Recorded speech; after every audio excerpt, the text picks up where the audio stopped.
స్టోరీలోకి వెళ్లే ముందు మా ఛానల్ని సబ్స్క్రైబ్ చేయండి. బీసీ కృష్ణయ్యను చేరదీయడంలో బీజేపీ స్ట్రాటజీ ఏంటి? కృష్ణయ్యను నిందించడం ఎందుకు?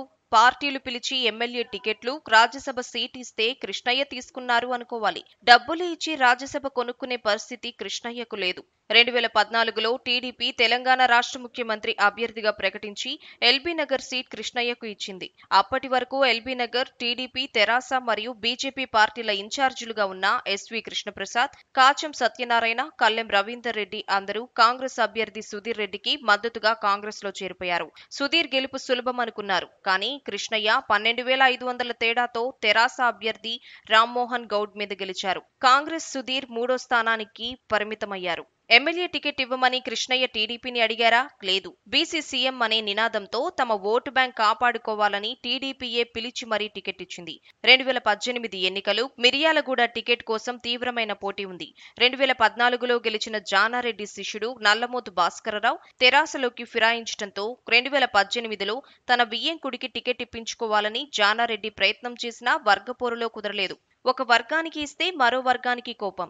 ఇవన్నీ ఎందుకు అనుకుని కృష్ణయ్యను పిలిచి టికెట్ ఇచ్చింది కాంగ్రెస్ పార్టీ. 30,000 తేడాతో తెరాస భాస్కర్రావు చేతిలో ఓడిపోయారు. 2019లో సీఎం అయిన తరువాత జగన్మోహన్ రెడ్డి సోషల్ ఇంజనీరింగ్ పేరుతో చేసిన రాజకీయంలో భాగంగా ఎవరు సలహా ఇచ్చారో కానీ కృష్ణయ్యను పిలిచి రాజ్యసభ సీట్ ఇచ్చారు. రాజ్యసభ రాకముందు జీవితంలో ఒక్కసారి కూడా కృష్ణయ్య జగన్ను కలిసి ఉండరు. కృష్ణయ్య 2019 ఎన్నికల్లో వైసీపీ కోసం అసలు పనిచేయలేదు. 2024లో కూడా ఏదో చేశామంటే చేశామన్నట్లు 4 సభల్లో పాల్గొన్నారు. ఆయన కుర్మా, కురుబా సీట్ ఇచ్చినా జగన్ కృష్ణయ్యను వాడుకుంది లేదు. కానీ ఆంధ్రాలో బీసీ నాయకులు లేరా అంటూ చాలా మంది బీసీ నాయకులు వైసీపీకి దూరమయ్యారు.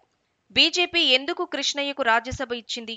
2014 ఎన్నికల్లోనే మోడీ బీసీ ప్రధాని అని బీజేపీ దక్షిణాదిలో ప్రచారం చేసింది. పవన్ కళ్యాణ్ కూడా బీసీ ప్రధాని అని బాగా ప్రచారం చేశారు.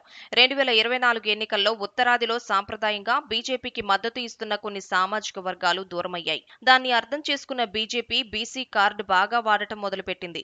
హర్యానాలో జాట్లను కాదని బీసీలకు సీట్లు ఇచ్చింది, గెలిచింది కూడా. మహారాష్ట్రలో మరాఠా రిజర్వేషన్ ఉద్యమానికి కౌంటర్ గా మాధవ్ అనే పేరుతో బహుజనులకు ఆకట్టుకోవాలని ప్రయత్నించింది. మాధవ్ అంటే మాలి, దంగర్, వింజారి ఫ్యాక్టర్. ఇది కూడా మంచి ఫలితాన్ని ఇచ్చింది.